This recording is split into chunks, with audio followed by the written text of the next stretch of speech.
What is up, YouTube? It's Kingfisher745, and welcome to Team Spotlight. This is the team building series which features two characters that usually have a common bond or a theme. This is going to be the return episode, episode 19 of the series, and the team is Team Be Right Back, or BRB for short. Now hopefully you did see that epic battle which I had with this very team.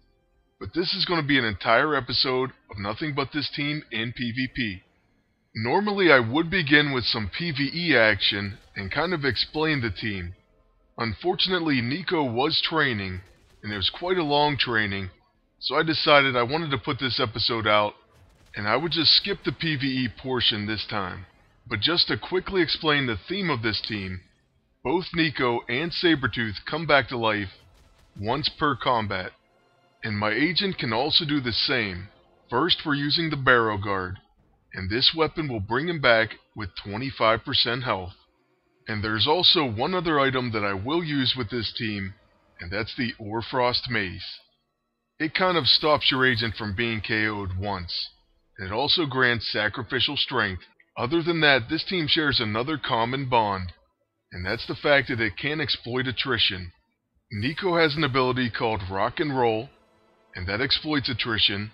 Sabretooth's level 2 Brutal Slash, and then my agent has the Chaos Shot SMG, as well as the Synthetic Cube with the Atom Smasher. Alright, so now that we're done summing it up, we're facing a Juggernaut and Quicksilver team. And this team is pure genius. And I'm not just saying that because it's my defensive team. Or maybe I am. It almost hurts to have to beat them, but that's exactly what we're gonna do. So let's go ahead and use the Chaos Shots on their agent. This is going to place a number of debuffs, and it'll really help out that exploit attrition, which this weapon has built right into it. It can fire a Chaos Shot, and then has a multi-function that allows it to fire Exploitation Rounds, so it can take advantage of itself. And if you are wondering where to find it, it's in Season 2, Chapter 2, Mission 6. Now with Sabretooth, we're using his level 2 that will exploit attrition so it does extra damage, and then he follows it up with his Claw Swipe. When I attack an infiltrator with Sabretooth, I do like using that level 2. That's because it places bleeding ×2, and then follows it up with a Claw Swipe. So this can give him 2 stacks of Blood Rage on his very first attack. Since Quicksilver just did a Temporal Jump, I want to go ahead and mention what I really like about these characters with resurrect effects. Oftentimes, blue costume Quicksilver will be very annoying, and that's because of that blast from the past. But even if he does proc that on one of these characters, and he does enough damage to knock them out, they still will continue their attack. And that's because of their regen effect, so it's pretty cool and it's one way to deal with him. And speaking of ways to counter Quicksilver, here's one of my favorite abilities from Nico. It's called Stick Around, and it has a chance to cause Immobilized. So if this effect procs on the enemy, like Juggernaut or Quicksilver, they won't be able to attack. Now let's see if it works on either one of these targets. So there you see Immobilized come up on their agent, as well as Quicksilver. Unfortunately for us, that means Juggernaut will attack our Sabretooth. But it was definitely worth a try, and oftentimes she will immobilize all 3 targets. Now on my agent's turn, we're going to use the Exploitation Rounds on their agent. We get hit from the blast from the past, but like I said, we do live through it. And there you see some amazing damage from that Chaos Shot. Now with Sabretooth, we're going to use his level 2 on Quicksilver. And another good thing about this is we do place bleed effects, and Quicksilver is very susceptible to bleeds. That's because he attacks so much, and every time he attacks, the bleeds activate. But we don't even have to worry about that because he is killed from our follow-up. Now it's just going to be Nico on Juggernaut. We use a Witch Arm, and it does okay damage, but nothing near its potential. And then it looks like Sabretooth's going to join in on the attack, so that will be enough to end the fight. Now on to our second battle. It's against a very popular team in PvP. It's going to be Magneto and his son Quicksilver. Quicksilver of course is going to start this battle, and I'm hoping to see the Generalist.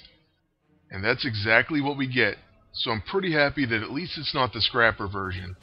But you may have noticed we do have the Savant Spear, and that's a really good counter to Quicksilver. Or at least it helps to negate that early damage. That's the exact reason why we equipped it, because there's so many Quicksilvers out there, and we wanted to start with that shield. This time the enemy does have the Mystic, so we won't be able to place any dots on this first round.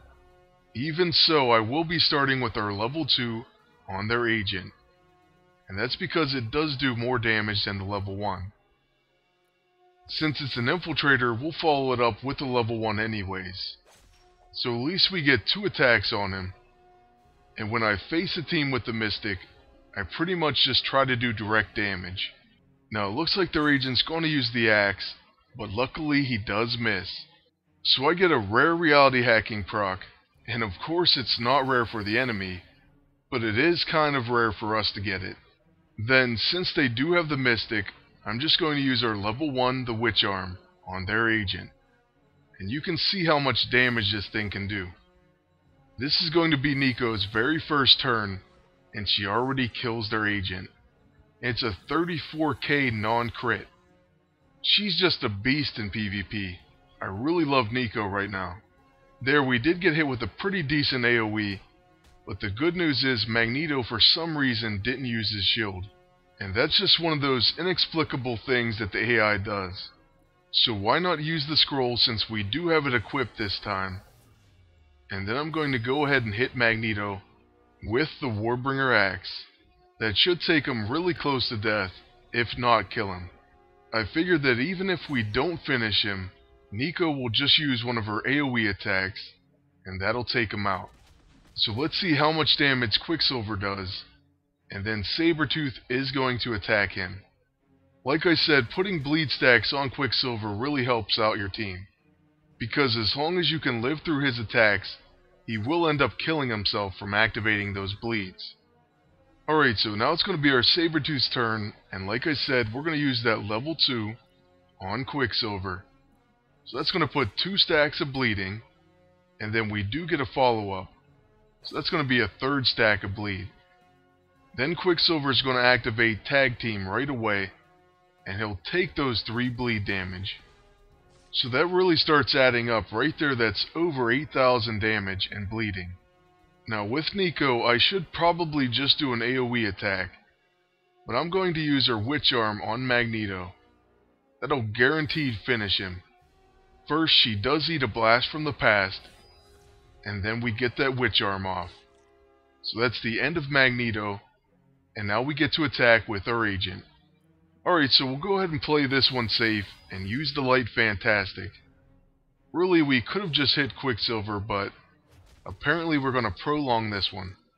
But he is going to guaranteed kill himself with those bleed stacks. So I guess this at least illustrates that point. After this battle, we're going to head into our 3rd and final one of the video. And it should be a really good match. We're coming up against a World War Hulk and the new original costume War Machine. So I can tell right away they have really impressive stats, and I figured they're going to do some heavy damage. So this is going to be our most difficult challenge of the video. They are also running a double bruiser team, and we have a scrapper in Sabretooth. Of course, the good news is we do have a blaster in Nico. I also once again have the Barrow Guard equipped, and that has that 13th charm, as you can see right there. Unfortunately, this time we don't have the Chaos Shot. Instead, I'm using the Savant Spear. Alright, so my agent will start out by using the Warbringer Axe on that Tactician War Machine. I was hoping to take him out first in this battle, before he got to do too much damage to my team. Especially Nico, who he will gain tactical maneuvers from attacking. Their agent starts with the Blackest Void, which we do take because I don't have the Mystic. Remember, Nico does rely on putting bleeding on herself, so she is a little bit tricky to use. Sometimes you may have to judge between removing bleeding from her by using, let's say, the Light Fantastic. Now with Sabretooth, we have a tough choice ahead of us. The easy choice would be to hit their War Machine, but they have a Protector Bruiser agent. so I'm just going to pass my turn. Then we get to see their awesome attacking power. War Machine starts tearing Nico apart. I figured at least she's going to have that resurrect, so she'll take whatever damage he can dish out. But after it's used, it's gone. He finishes with a blade punch, and that's going to be it. We're back from the brink, and we have no more res. So now we can use Blood Sacrifice, and that will make her take quite a bit more damage. She'll also be able to dish it out. And then we're hoping to kill their agent, but unfortunately we do miss. Now that's really bad because he's going to come back to life once, so we really needed her to be able to kill him twice. So with her second turn we will attack him again, but he's going to stick around. Alright, so here goes our second Witch Arm, and this one hits for 64,000 damage. So now here comes Sacrificial Strength. Oh, but Sabretooth did get a Berserker proc, so he's going to finish their agent. It looks like we had some luck on our side after all, so that's pretty good that that happened. And we'll take a Thunderclap over a Rage Punch or a Hulk Smash any day. So now with my agent and potentially Sabretooth, we're going to try to kill War Machine. But on second thought, we are disoriented, so I'm going to use the Light Fantastic. And then after that, at least I can focus on War Machine with Sabretooth. Now with Nico's extra turn, I'll go ahead and attack that World War Hulk. There's really no reason to worry about War Machine, even if he has a full overcharge. The reason for this is mirror reality, so whatever damage he does do, we'll just heal it. So there's a pretty good hit on Hulk, and now Sabretooth is going to attack War Machine. We also get to put some bleed stacks on him, so whatever attacks he does do, we'll just activate those bleeds. Now their War Machine is going to activate their overcharge. So here he goes, he's going to give us his best shot.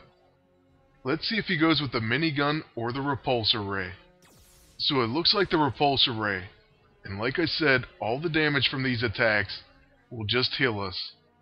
So we certainly aren't in any danger here, and for every attack he does, he takes bleed damage. So after firing this last attack, he will actually knock himself out of the battle. And then with our final attack from Nico, we should be able to put the Hulk away and finish the battle with an epic overkill.